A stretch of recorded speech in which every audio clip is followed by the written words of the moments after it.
একজন স্ত্রীর চাহিদা তখনই বেড়ে যায় যখন স্বামীর সাথে তার দূরত্ব বেড়ে যায়। তখন সে গহনা, শাড়ি, দামি জিনিস এসবের প্রতি ভালো লাগা খুঁজে পায়।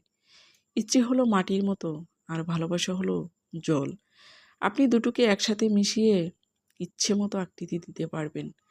আপনার স্ত্রী কখনোই আপনার কাছে লক্ষ টাকা দামের জিনিস চাইবে না।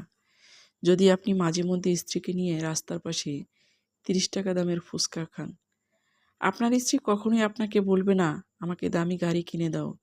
যদি আপনি মাঝে মধ্যে স্ত্রীকে নিয়ে হুড খোলা রিকশায় 1 ঘন্টাও ঘুরে বেড়ান, পুরো সংসারের কাজ করার পরও আপনার স্ত্রী কখনোই বলবে না আমার কষ্ট হচ্ছে। যদি আপনি আপনার স্ত্রীকে ভালোবেসে কপালে একটা চুমু খান, তার কাছে একটু হাত বাড়ান এবং বলেন সারাদিন অনেক করেছো। ভালোবাসা তো শুধু দামি জিনিসের মধ্যেই লুকিয়ে থাকে না, মাঝে মধ্যে 15 টাকা দামের গোলাপ আর রাস্তার পাশে বিক্রি হওয়া 30 টাকা দামের কাচের চুড়ির মধ্যেও লুকিয়ে থাকে। কেয়ার থাকলে সংসার যুদ্ধক্ষেত্র না হয়ে হবে স্বর্গ।